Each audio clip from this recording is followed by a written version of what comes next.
February 14, 1969, Valentine's Day.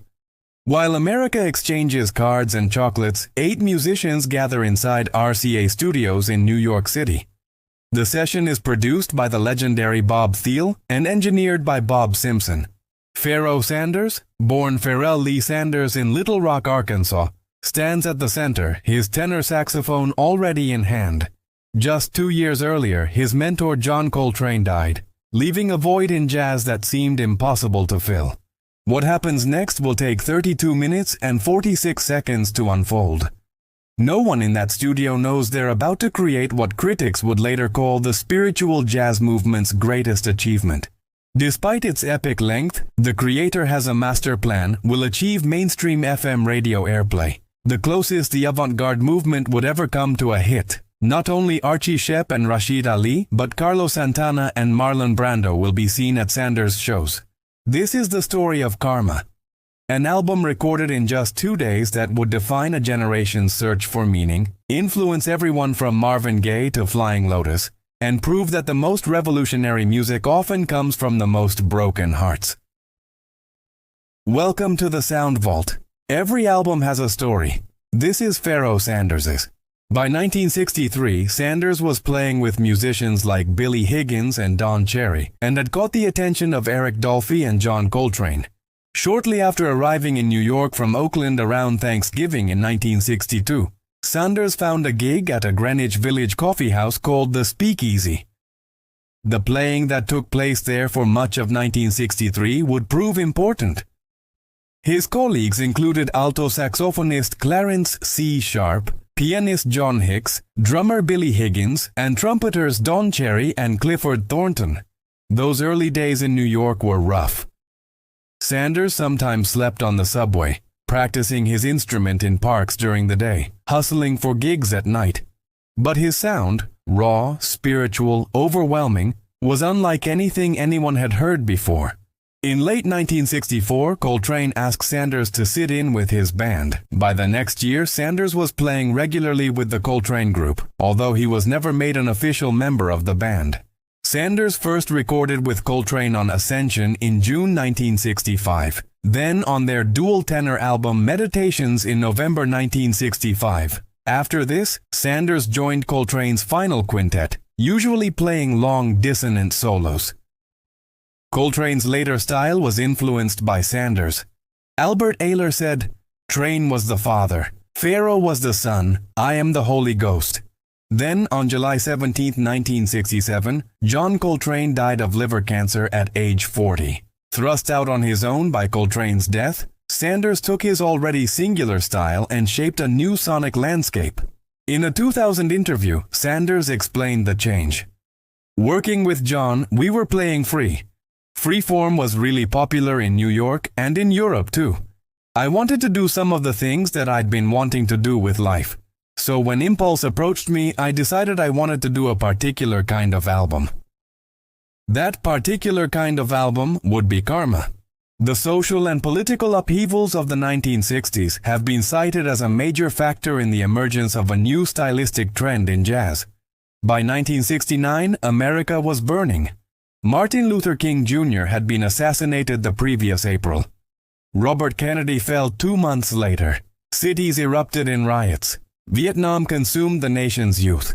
The music Sanders made with large ensembles in the late 60s and early 70s drew from the jazz tradition, but elevated the form so as to embrace gospel, soul, African folk, R&B, and what would soon be deemed world music, weaving it all into a tapestry that spoke of African American identity, spiritual realization, and world peace. As Leon Thomas's estimation later revealed, Karma was there before Give Peace a Chance and What's Going On. After Karma, Marvin Gaye even changed his demeanor, knit caps and beards. Taj Mahal got robes, all from working on shows with us. We had subtle input and influence. There became more spiritual consciousness after that song. Sanders envisioned something different from Coltrane's intensity. Sanders' music is known for its transcendental qualities, its aspiration to healing power and spiritual heights, its evocation of the primeval, the celestial, the ecstatic. The key was finding the right collaborators. vocalist Leon Thomas became best known for his work with Sanders, particularly the 1969 song, "The Creator Has a Master Plan." Thomas's most distinctive device was that he often broke out into yodeling, performing ritualistic vocals infused by spiritual quests, soul music, and pygmy yodeling techniques. In early 1968, Lonnie Liston Smith joined saxophonist Pharoah Sanders' band. Sanders' mentor John Coltrane had died the previous year, and the saxophonist was in the process of establishing himself as a leader. "When we got together, we didn't even have to rehearse that much," remembers Smith. "It just fell right in line." When Smith heard Sanders play, he said, "Wow, man, it sounded like he played more than one note, which is impossible on a saxophone." The concept was simple yet profound.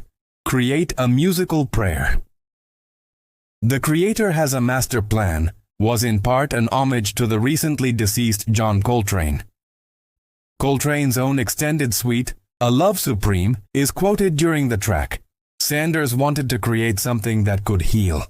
In a world drowning in violence and hatred, he imagined music as medicine, not background entertainment, not intellectual exercise, but actual spiritual transformation captured on tape. The album was recorded in just 2 days, one for each track. "The Creator Has a Master Plan" was committed to tape on February 14, 1969. Colors was recorded 5 days later on the 19th. The album was recorded at RCA Studios in New York City, with the legendary Bob Thiele serving as producer and Bob Simpson engineering. Thiele was head of the Impulse Records label from 1961 to 1969 after its originator Creed Taylor left to run Verve. While at Impulse, Thiele's best-known association was with John Coltrane, but he also recorded such artists as Charles Mingus, Duke Ellington, and Sonny Rollins. The lineup for "The Creator Has a Master Plan" was Sanders on tenor sax, Leon Thomas on vocals and percussion, both Richard Davis and Reggie Workman on bass, Lonnie Liston Smith on piano, William Hart on drums, Nathaniel Bettis on percussion, Julius Watkins on French horn, and James Spaulding on flute. The session began with Sanders playing alone. A muscular yet lyrical opening prelude, with Sanders playing over a suspended non-rhythmic backdrop, before the entrance of a bass figure which underpins much of the piece. Recording Pharoah was like having a tribe arrive in the studio with wives and cooks and participants and an audience, said producer Ed Michel, who would later succeed Thiele at Impulse. The cooks and entertainers set up in one section making vegetarian meals and the band set up in front of them. It was like having a village in the studio.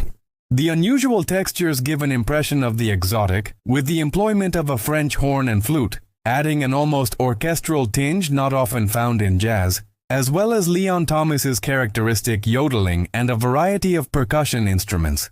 Thomas's distinctive yodeling style emerged after an accident where he fell and broke his teeth. "I had 8 stitches in my mouth. I couldn't do anything. Pharoah came by to see me and said, 'You can't pull out.' I couldn't smile, I could hardly open my mouth, but I went along anyhow." The injured vocalist showed up and delivered one of the most memorable performances in jazz history. His yodeling, part African tradition, part pure innovation, became the spiritual center of the track.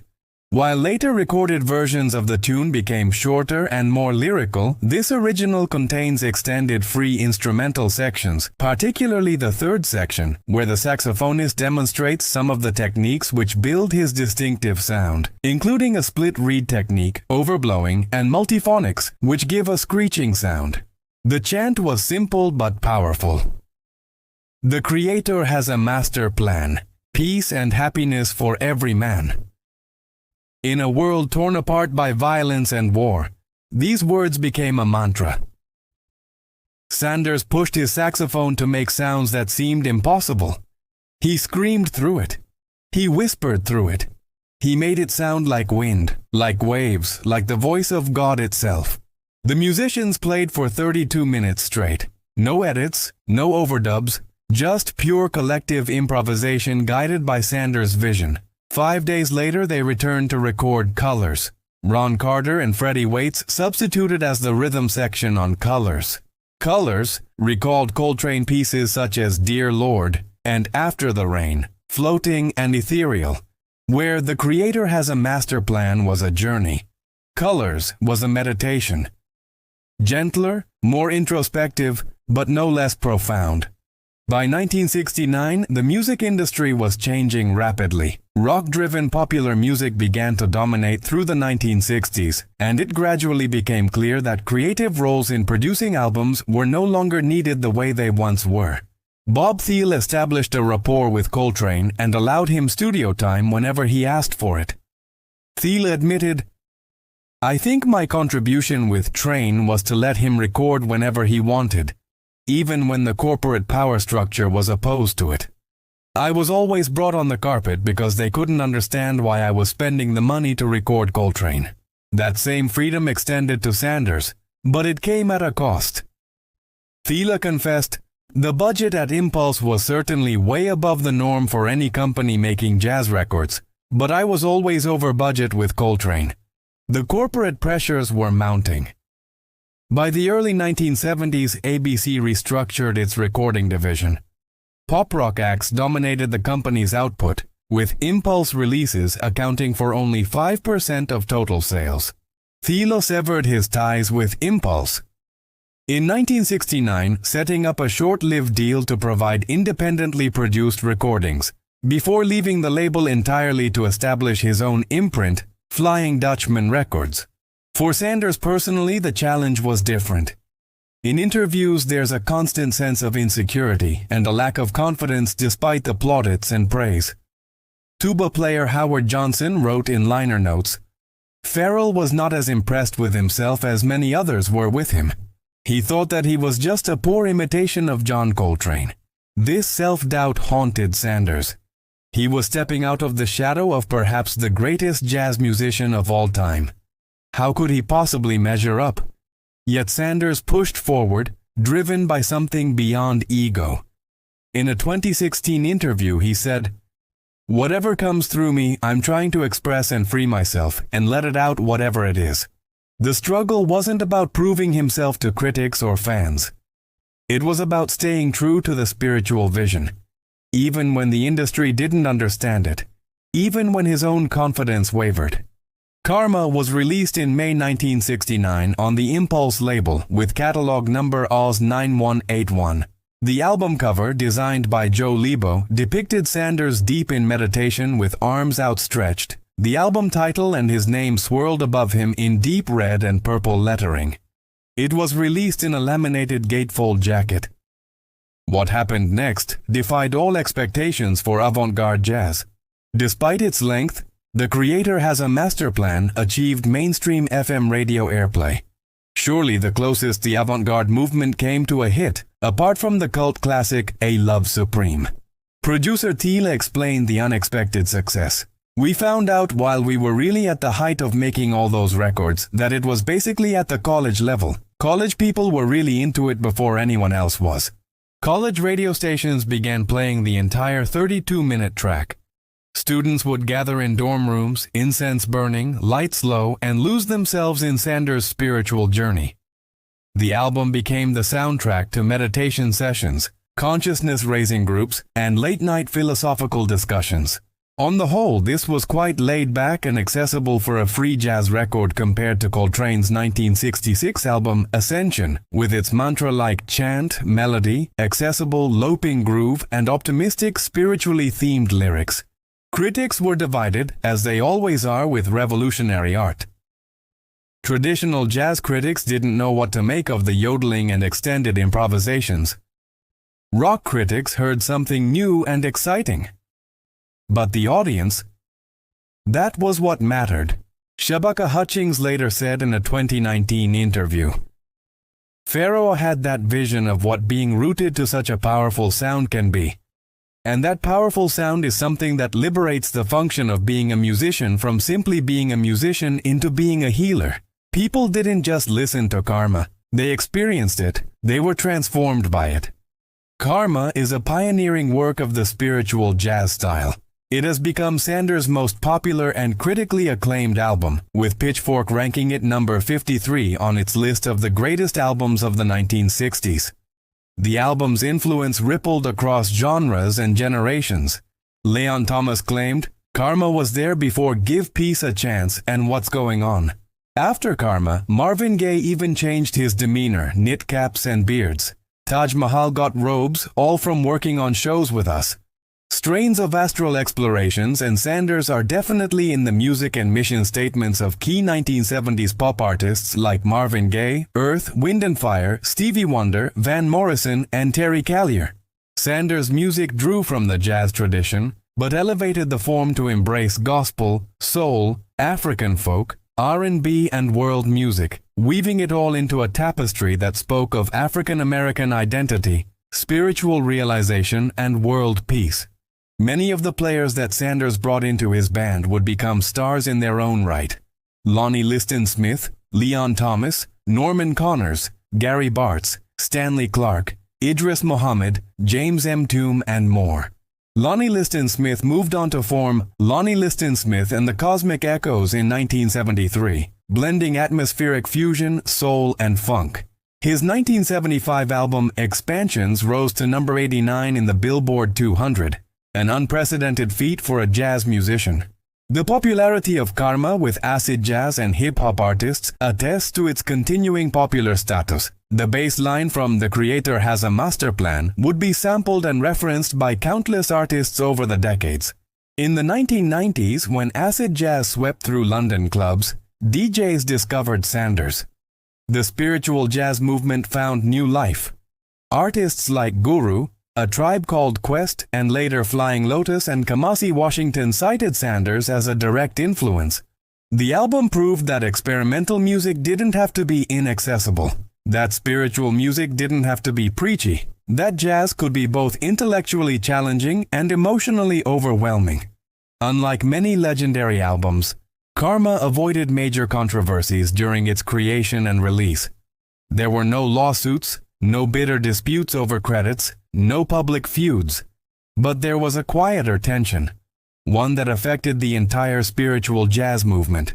Ed Michel, who succeeded Bob Thiele at Impulse in 1970, noted, "Recording Pharoah was like having a tribe arrive in the studio with wives and cooks and participants and an audience. It was like having a village in the studio." This communal approach, while artistically fulfilling, was economically unsustainable. By the early 1970s, Impulse releases accounted for only 5% of total ABC record sales. Outside of 1969's Karma, none of Sanders' other Impulse albums were currently in print in the US as of 2016, despite being arguably the greatest run on the label. The music industry simply didn't know how to market spiritual jazz. It was too experimental for pop radio, too accessible for the avant-garde purists, and too spiritual for a culture increasingly focused on commercial success. There was also the challenge of Sanders' own personality. Howard Johnson wrote, "Pharrell was not as impressed with himself as many others were with him. He thought that he was just a poor imitation of John Coltrane." Sanders rarely gave interviews. He didn't promote himself. He simply played. In an industry built on self-promotion and spectacle, Sanders was an anomaly. He showed up, played his saxophone with transcendent power, then disappeared. No backstage parties, no press junkets, no carefully crafted public image. Some saw this as artistic integrity, others saw it as a missed opportunity. The truth was probably both. And yet, paradoxically, this became part of his legend. In an era of ego and spectacle, Sanders remained humble, focused on the music rather than the fame. The real controversy was the industry's failure to support the spiritual jazz movement. While rock bands received massive promotional budgets, Sanders and his peers struggled for recognition. While pop stars dominated television, these jazz innovators remained in the shadows. It wasn't until decades later, when hip-hop producers and electronic musicians rediscovered these albums, that Sanders received proper recognition. Pharoah Sanders passed away on September 24, 2022, at the age of 81. He left behind more than 30 albums as a leader and collaborations with everyone from Alice Coltrane to the London Symphony Orchestra. But Karma remains his masterpiece. Remarkably, Karma was recorded almost the exact same day as In a Silent Way by Miles Davis, and thus was truly a sign of changing times. Two different visions of jazz's future, captured simultaneously in different studios. The album's influence continues to grow. Contemporary artists such as jazz breakout star Kamasi Washington and EDM's Flying Lotus earn serious spins and sell out large theaters with sounds partially inspired by Pharoah, John, and Alice Coltrane. In 2021, Sanders released Promises, a collaboration with British electronic musician Floating Points and the London Symphony Orchestra. The album was critically acclaimed and earned Sanders a Grammy Award nomination, proving that even in his final years, Sanders remained relevant and vital. The influence of the spiritual jazz movement, and Sanders' involvement in particular, can be seen in Sarah Webster Fabio's 1976 lyrics to Juju's Alchemy of the Blues. You prophesied the return of mandolins and tambourines and tinkling bells, and triangles and cymbals, and they sighted in on beams from Pharoah Sanders as I slept, taking me unaware, tripping, blowing my mind.